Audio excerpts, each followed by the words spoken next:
The rain had been falling for 3 days without pause, turning the narrow streets of the old town into winding mirrors that reflected blurred lights and troubled faces. Among those faces was Elias, a man whose shoulders slumped as though the weight of months, maybe years, rested heavily upon them. He walked without purpose, or perhaps with too many purposes that had tangled themselves until none made sense. All he knew was exhaustion. Not from the rain, not from walking, but from life itself. Work had been relentless. His savings had thinned to a frightening thread. His mother's illness demanded trips, bills, and an emotional strength he no longer knew how to summon. His friends checked on him less now, assuming silence meant stability. Elias didn't blame them, even he had stopped checking on himself. What he needed, he didn't know. Rest? A miracle? A moment to breathe? Anything would have been enough. He turned into the oldest neighborhood of the town, where vines crawled over brick houses and the windows wore stories of generations gone. The streets were quiet, save for the rain's gentle tapping. Elias didn't often come here, but tonight he felt drawn, as if something, someone, was quietly calling him.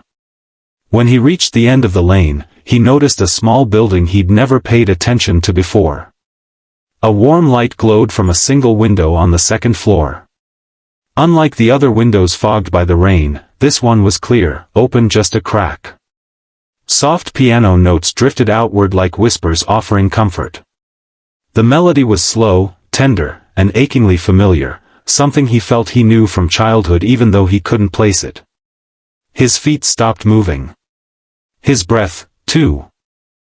He didn't know what held him there, maybe the music, maybe the warmth in the light, maybe the strange pull in his chest as if that half-open window knew he needed it.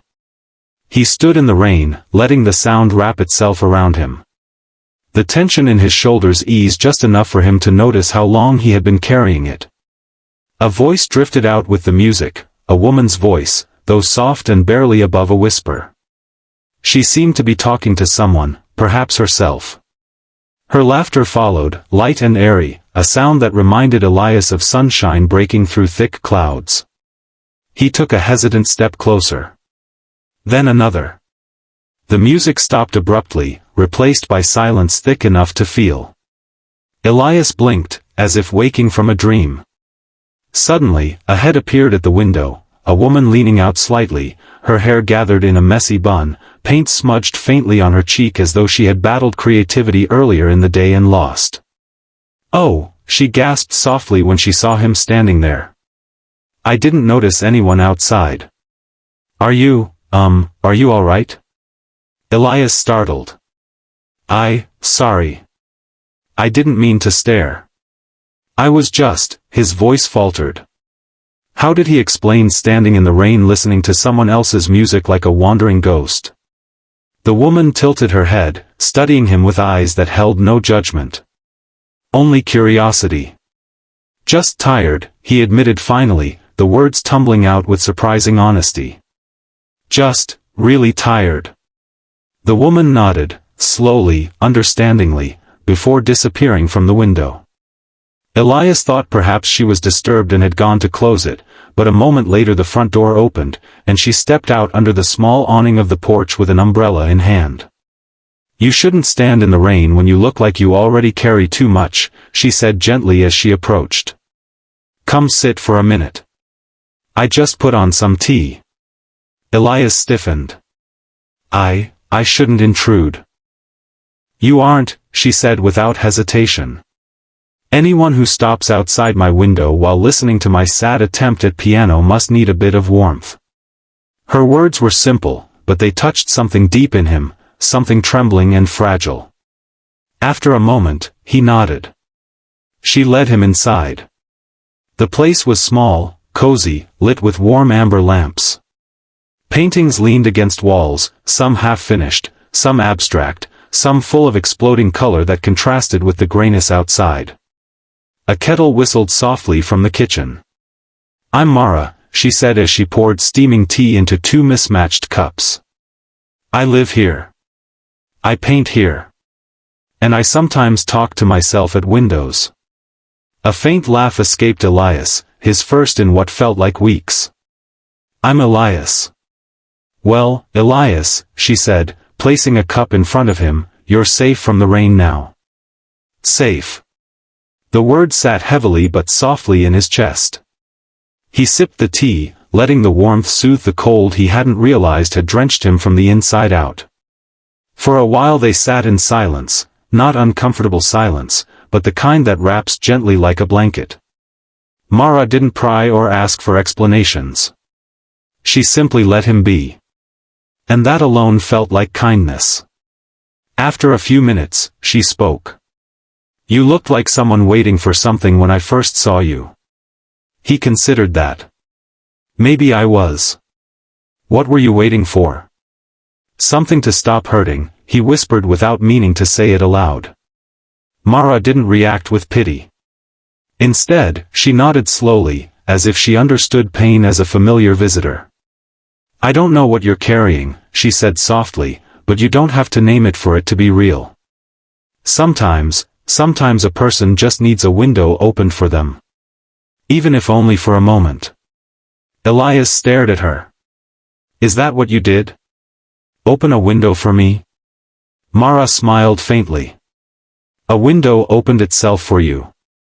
I just happened to be sitting behind it." Her answer made something inside him loosen, like a knot untying. He told her about his mother, how her illness had been worsening, how the medications were expensive, how the past years had drained him financially, emotionally, spiritually. He talked about the constant pressure of work, the sense of failure that shadowed him, the loneliness that no one seemed to notice. Mara listened with an attentiveness that felt almost healing. Not a single interruption. Not a single shift in her expression that hinted at impatience or discomfort. When he finished, she exhaled deeply. "That's a lot," she murmured. "More than most people could carry without breaking." "I'm not broken," he said, though it sounded more like a question. "No," she said firmly. "You're tired. And tired things don't need fixing. They need rest." Elias looked down at his hands. He had forgotten what rest even felt like. Mara stood. "Come with me." He followed her to a small studio space where a half-finished painting stood on an easel. It was a window, painted from the inside out. Beyond the window was a sky breaking into dawn, pinks, golds, soft blues melting into each other. "This is what I paint," she said. "Moments of hope. Not because I always feel hopeful, but because sometimes painting it helps me believe it." "It's beautiful," Elias said, and he meant it. "It isn't finished yet. But that's the beauty of things unfinished, they still have room to become something better." He swallowed. "I wish life was like that." "It is." He met her eyes, and for the first time in a long while, he didn't look away. They talked late into the night, exchanging stories like gentle confessions. Mara shared her own struggles, loneliness after moving to a new city, fear of failing as an artist, losing someone she loved years ago. Her pain didn't overshadow his, it simply sat beside it, creating a quiet understanding between them. The rain slowed. The streets grew silent. Time seemed to curl softly around them. At one point, Mara reopened the window, the very one he'd seen outside. The night breeze drifted in, cool and fresh. "Sometimes all we need," she whispered, "is a window that lets a little light in." Elias stood beside her, looking out at the softened rain, the glowing street lamps, the world that seemed, just for a moment, gentler.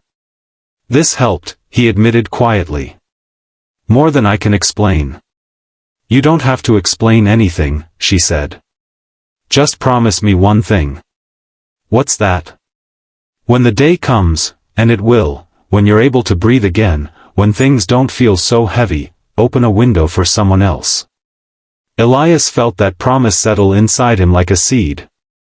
"I will," he said. He left Mara's home with lighter steps than he had arrived with. The rain had stopped completely, leaving a fresh scent in the air. The world wasn't fixed. His problems hadn't vanished. His mother was still ill, bills were still waiting. But something inside him had shifted, subtly but profoundly. He had been given a moment of rest. A breath. A reminder that kindness didn't need to be grand, sometimes it was simply a window cracked open on a rainy night with music drifting out. Days passed. Then weeks. Elias found himself coping better, speaking more gently to himself, allowing small joys to slip back into his life. He visited his mother more with a renewed tenderness. He worked with steadier focus. And whenever he passed that old neighborhood, he looked up at Mara's window. Sometimes it glowed warm, sometimes it remained closed. But it always reminded him of the night a stranger opened a space for his weary soul to breathe again. Months later, on a cold evening, Elias stood outside a bus stop where a young man sat crying quietly into his hands. The world rushed past him, ignoring the trembling figure. Elias hesitated only for a second before walking toward him. "Hey," he said softly. "It's cold out here. You shouldn't sit alone in the rain. Come inside the cafe with me. There's warmth. And tea." As the young man looked up, startled and vulnerable, Elias felt the memory of Mara's voice echo inside him. "When you can, open a window for someone else." And so, he did. Because kindness, like light, moves from window to window, soul to soul, quietly, gently, endlessly.